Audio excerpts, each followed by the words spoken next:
What's up guys, Orcus here, and today we got another video, and today we're going to be going over the Richmond race. And I gotta say, that happened Saturday night, and I gotta say, this was a good race. Man, it feels good to have a good race at a short track. I know that we just had Iowa, and in my opinion that was a good race, but a lot of people didn't think so. It's probably because, again, I was there and I made a video about that and everything. But this race, watching from a TV perspective, as a short track, this was a really good race, and I'm very happy with the product that came out of this race.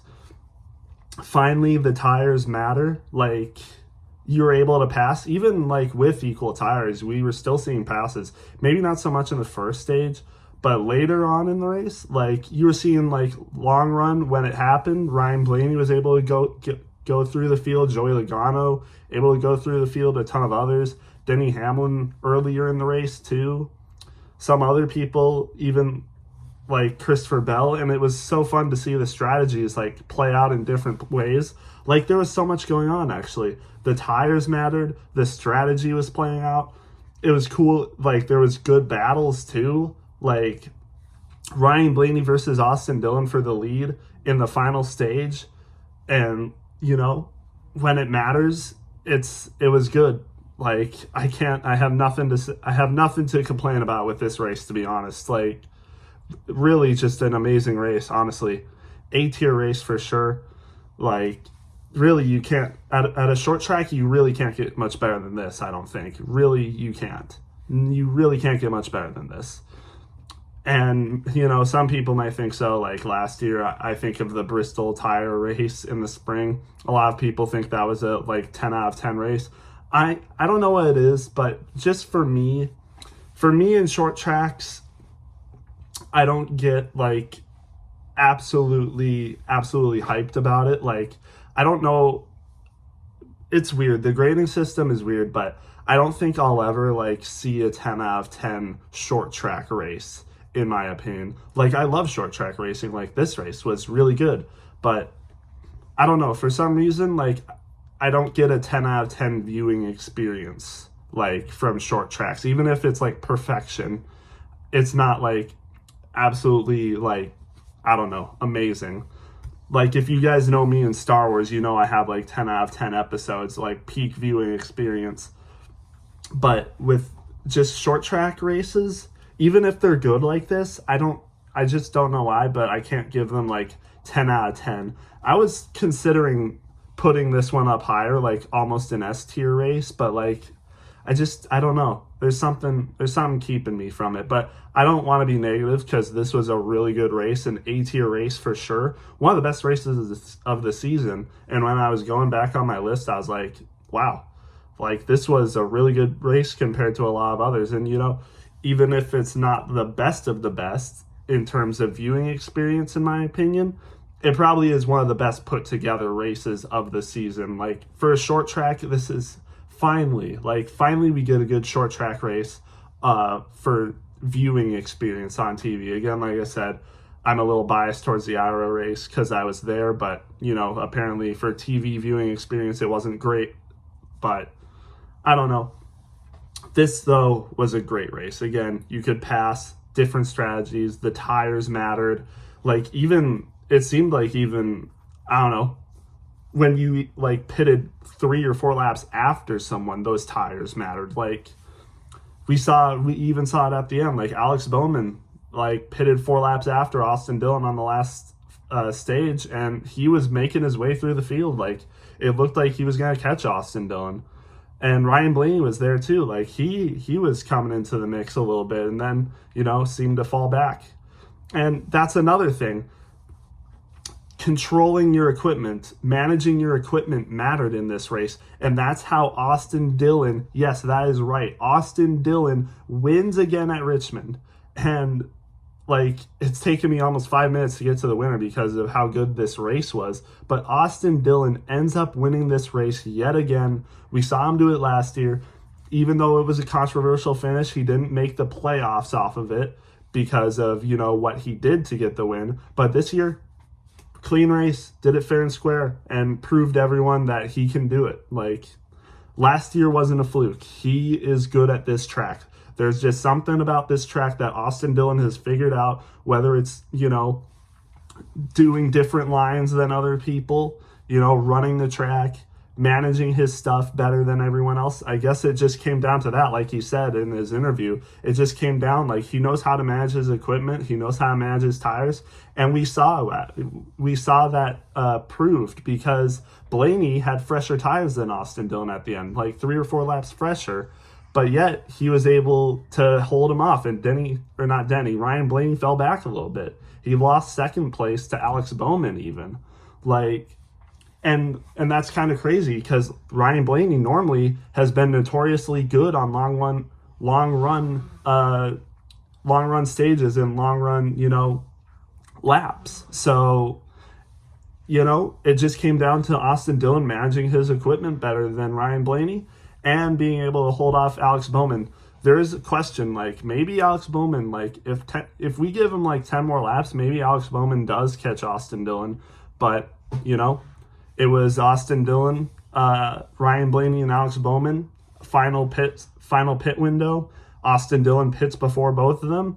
Pretty bold strategy, and the cast, they liked it. I forget, was it Jeff Burton or Steve Letarte? They liked that strategy, and it was right after Austin Dillon passed Ryan Blaney. He ended up pitting right after that, before them, and ended up winning the race after that. And it was just, awesome to see. It was such a good race, especially the final stage. Like, really one of the best races of the year so far. It's up there with the best of the best, like I said. It's up there with Charlotte. It's up there with Atlanta, both races. It's up there with COTA, in my opinion. I really like COTA. I don't know about a lot of other people, but I really like COTA.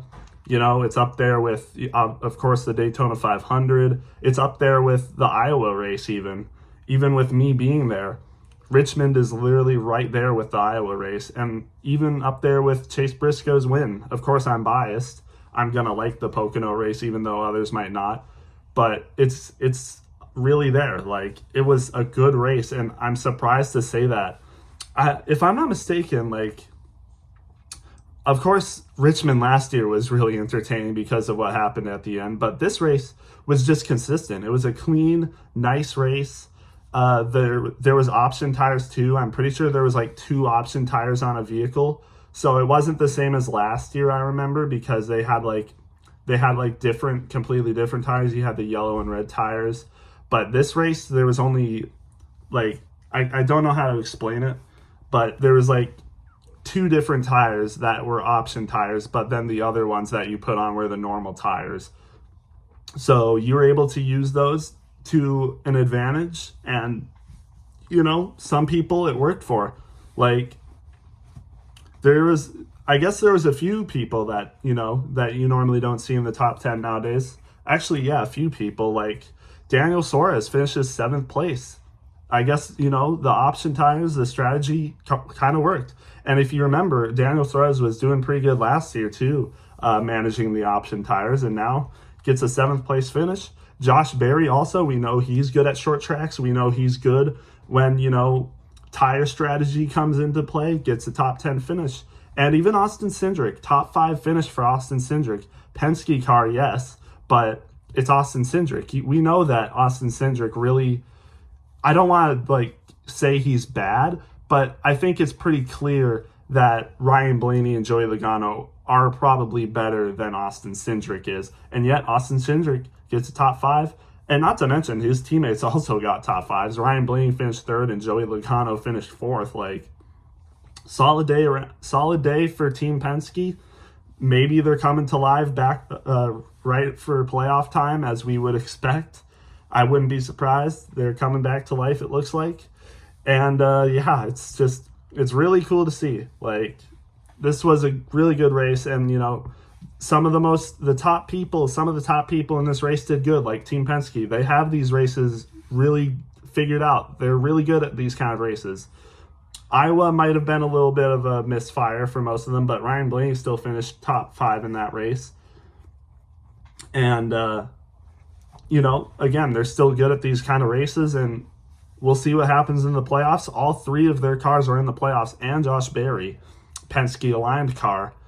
And we got some interesting tracks. We got don't we have New Hampshire and Worldwide Technology Raceway in the round of 16? I wouldn't be surprised if all 4 of them make it past that round. Would not be surprised at all if all 4 of them make it past that round. So it's going to be interesting for sure with them. And I guess we'll just go through the rest of the field, but Alex Bowman finished second. Actually, I do want to talk about 2311 first off, because 2311, they had such a good start to this race. Tyler Reddick ended up, he ended up winning stage 1. Bubba Wallace won stage 2. It really looked like one of those cars was going to win the race, to be honest. But unfortunately, they had problems. Tyler Reddick was involved in a crash. Daniel Suarez looked like he was going faster than Ty Gibbs, but Tyler Reddick was on the outside of both of them.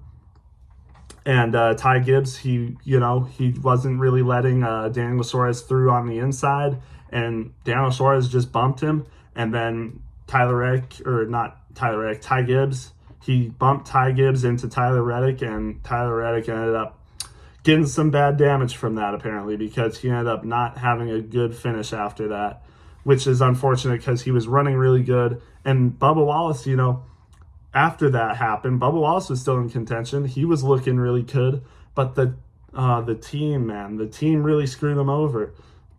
Bubba Wallace's team has been pretty good this year, but unfortunately, bad pit crew mistake.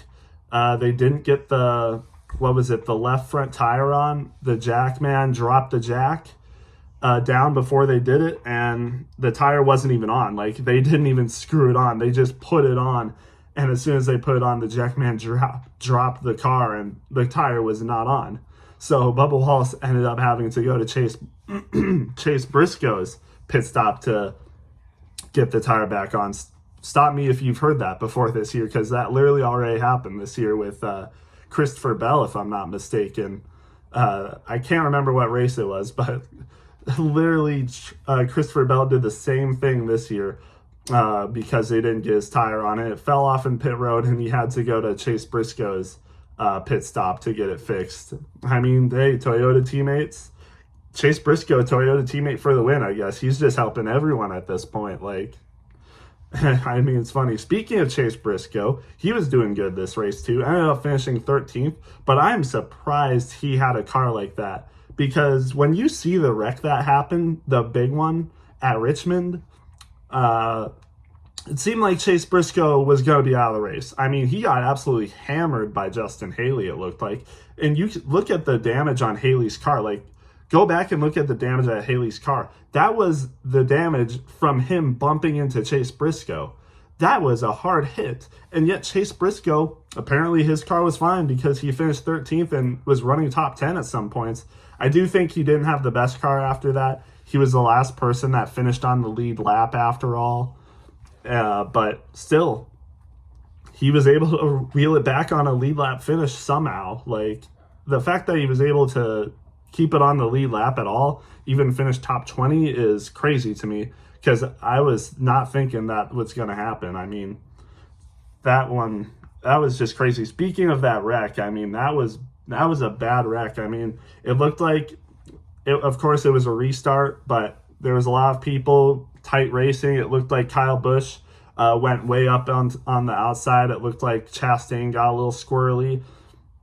Kyle Busch was able to get past him, got into the inside lane, and Chase Briscoe was in front of him. But it looked like from that incident, Chase Briscoe was a little bit slower, and Kyle Busch just was right behind him and just bumped right into him.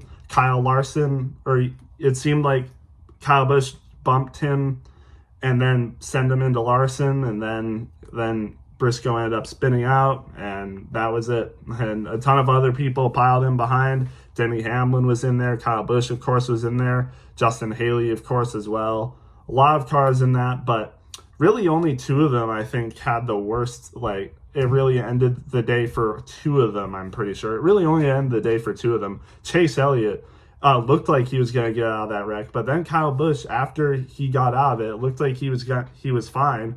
But for some reason, he comes down back onto the track in the inside lane where Chase Elliott is, and where a lot of the cars would probably be going to avoid all the cars there, because the crash was on the outside wall. Like, all the cars were piled up on the outside wall. They were all going to be going to the inside to avoid it. But for some reason, Kyle Busch was already out of it, and he just turns down where all the other cars would be going.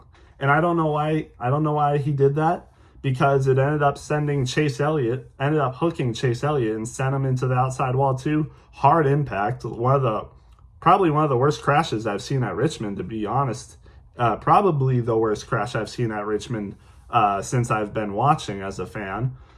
But I don't know what he was doing. And ended up ruining Chase Elliott's day. Chase Elliott ends up finishing last in 38th. Like, I don't know why. I don't know why that happened, but hard day for Chase Elliott, especially because last week he just had his first finish outside the top 20 in the whole season, ended up finishing 26th.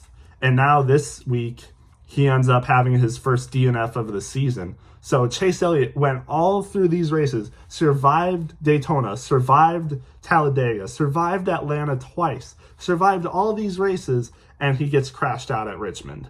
Like, just unfortunate for Chase Elliott. It seems like his good luck has run out, because, again, before last week, he had all the races he was in, he finished in the top 20, but then last week finished 26th, and now this week DNFs. So unfortunate for him, and also unfortunate for Justin Haley, who also DNF'd from that race. Again, it was because of his hit with Chase Briscoe. Just ran right into Chase Briscoe's door, not on his driver's side, thankfully, but on his passenger side, and just hard hit to his car. I mean, his front end was like completely bent up, and yeah, his race is over after that. But somehow Chase Briscoe, the one who took the hit, was still able to get going just fine. I'd be curious to see the damage on Chase Briscoe's car from that, because I don't know what it looked like, but surely his door, his passenger side,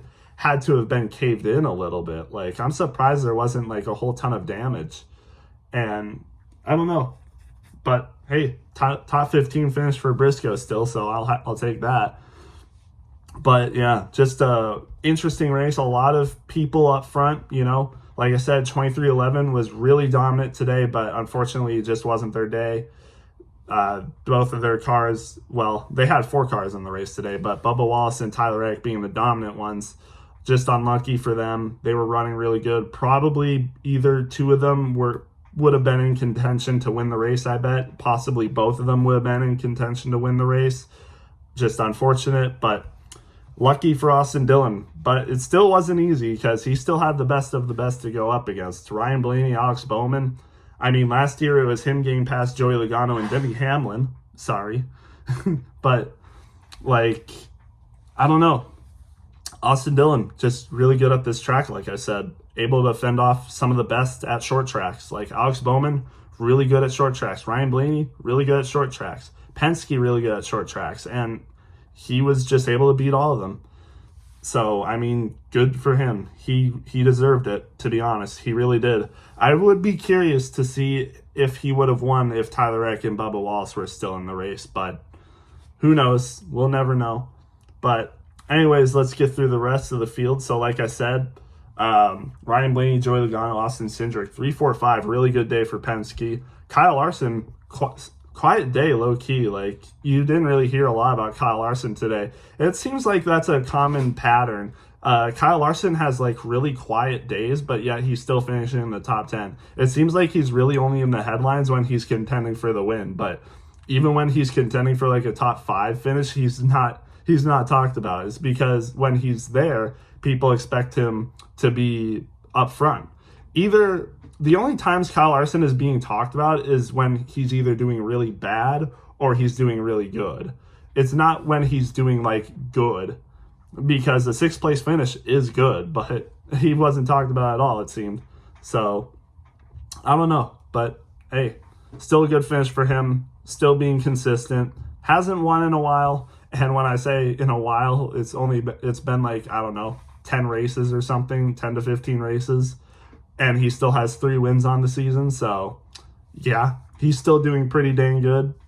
Yeah, but I don't know. Just a quiet day, but still a good finish. Deanna Suarez, like I said, good day for him as well as Josh Berry. Brad Keselowski, another top 10 finish. He needs to win next week, and we're going to get into that too, but he needs to win next week. But, I mean, towards the end of the season, Brad has just looked definitely like a playoff contender. Like, I don't think anyone would be mad at Brad Keselowski making the playoffs if he wins next week. A lot of people, might be a little upset that Austin Dillon has made the playoffs off of this win when he was like 28th in points or something and not shown good speed, unlike Brad recently. But, I mean, it's the system. We'll get to it, but I mean, I don't think anyone would be mad at Brad Keselowski winning or even like Ty Gibbs winning. So, I mean, we'll just see. But also, I'll get to it. But all the RFK cars are now out of the playoffs. I mean, Chris Buescher had the last spot, and Austin Dillon just took it. So now it's Tyler Reddick and Alex Bowman that have the last spots. So it's gonna be rough, but we'll see what happens. Daytona is wild. Anything can happen. Denny Hamlin, top 10 finish. I mean, he was involved in that wreck, that huge pileup that caused by Kyle Busch and others. But still a top 10 finish. Would have expected him to do a little better. I'm pretty sure he also had really bad pit stops as well. His crew did not perform that well today. Or at the race, I should say. But still, top 10.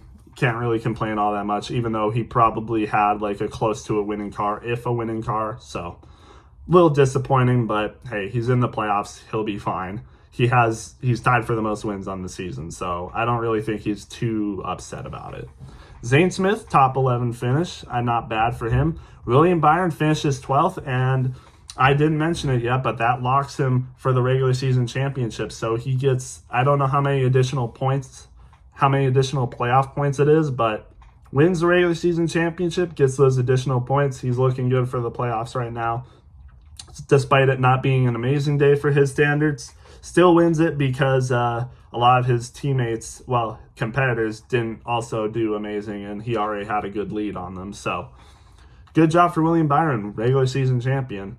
So yeah, good job for him. Chase Briscoe, like I said, 13th. First person one lap down, Shane Van Gisbergen. How about Shane Van Gisbergen? A top 15 place finish at a short track oval. I mean, Shane Van Gisbergen, say what you want with him on ovals, but he's been improving. Like, we've seen him get good finishes. Like, and you wouldn't expect that because he's a road course racer. He's not an oval racer. We know that. He's nowhere. Well, I shouldn't say nowhere, but because he's been getting better finish than some other people. Granted, in trackhouse equipment, which is better than some other equipment. But still, for Shane Van Gisbergen not being an oval person, top 15, really good for him. And, again, the first person to lap down, if cautions happened, there was like no cautions in like the final laps of this race, like starting from like, I don't know, over 50 laps to go. So if those come out, probably finishes on the lead lap, maybe even gets past some other people. But good finish for Shane. Carson Hocevar ends up finishing 15th. Kyle Busch 16th, a little disappointing. Michael McDowell 17th. Ty Gibbs 18th. He was having some issues. I remember, like, he was not running good earlier in this race. He was like 2 laps down at one point or something, and like in close to the 30th range, but ends up getting it back for an 18th, which still isn't really that great, but I don't know. There's a lot of drivers, that you would expect to be running up front that didn't end up having great finishes. Like Ross Chastain ends up finishing 19th.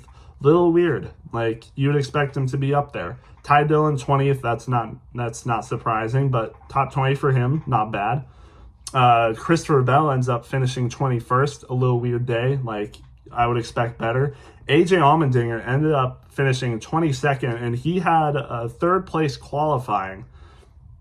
Unfortunate day for him. Like, I mean, I guess things just didn't go his way and just wasn't able to make it back up at all. Ended up finishing second in stage 1,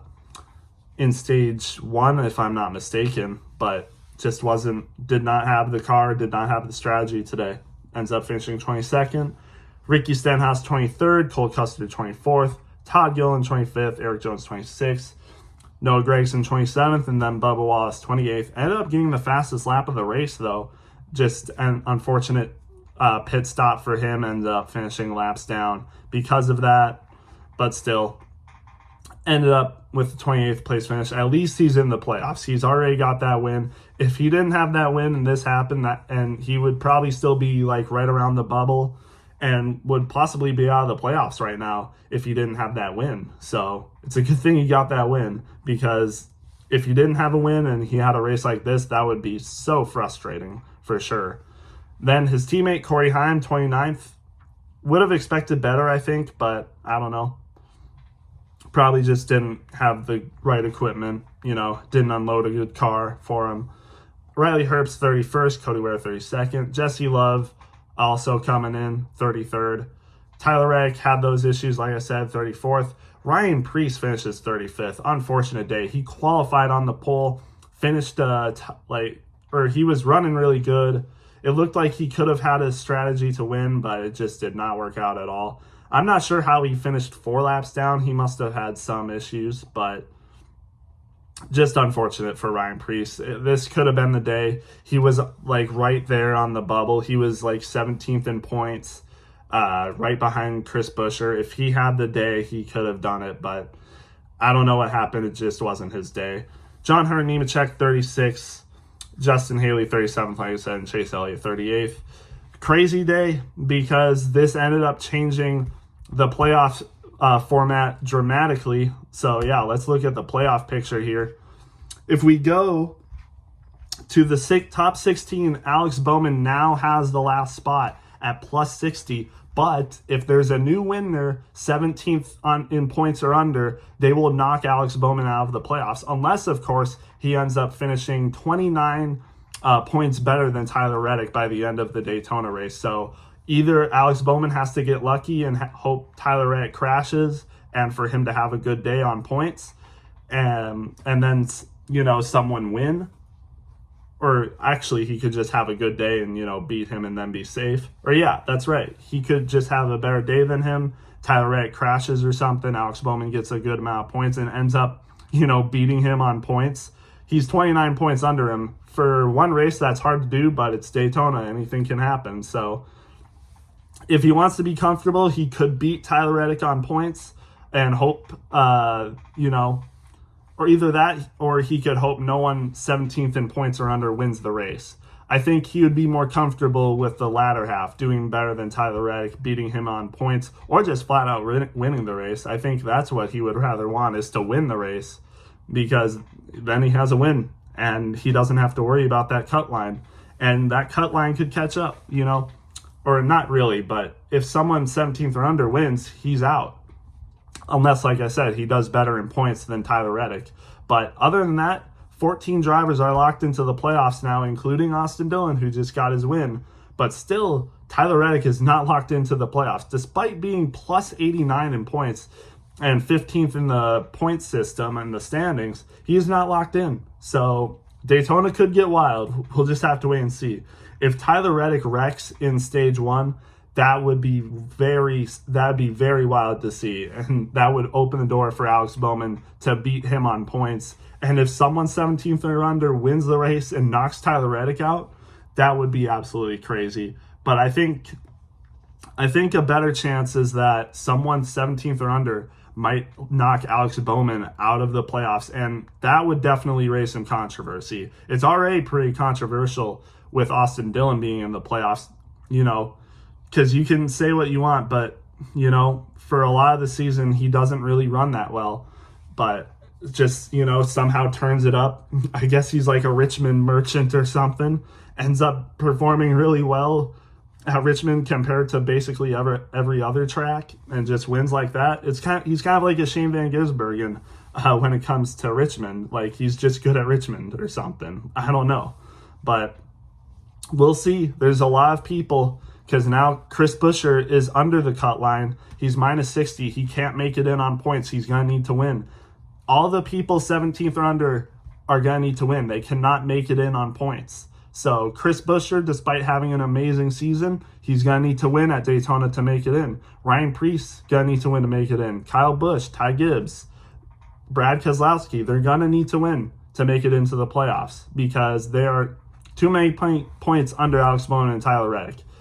And I think, we'll see what happens, but I think if someone like Chris Buescher, Ryan Preece, Ty Gibbs, even maybe Brad Keselowski, even possibly Kyle Busch, if they're the ones that win, I don't know if there will be as much controversy. But if someone like Michael McDowell or like Zane Smith or Ricky Stenhouse wins, I think there's going to be a lot of controversy, especially if, even if imagine if like Cody Ware or Riley Herbst or Cole Custer or even Noah Gragson or Ty Dillon win and they're in the playoffs over someone like Bowman or Reddick. That would definitely be controversial because we saw that last year. Chris Buescher was doing really well last year, and then Harrison Burton just comes in and takes it. Just weird. And especially now that this is the regular season finale again, if that happened, it would be something. But I think it is more than likely someone who has I think it is more likely that someone 1 through 16 in points, including Alex Bowman and Tyler Reddick, wins. I think it is more likely that one of the 16 that already have a playoff position will win, but you never know. It's Daytona. We saw it last year with Harrison Burton, so it's going to be a fun race for sure. Going to be a very fun race, but we'll see then. This race, again, like I said, was really good. I'd give it like an 8.7 out of 10, which A-tier race, of course. Really good race. Very happy that we saw a good race on a short track. Thanks to Goodyear and thanks to the strategy with those tires. Just, fun race overall. I wish every short track race was like this, but, we can't always have nice things. But a good race, much to be happy about. I'm happy, and I can't wait for Daytona next week. But with that, I'm going to let you guys go. Let me know what you thought, and I'll see you in the next one.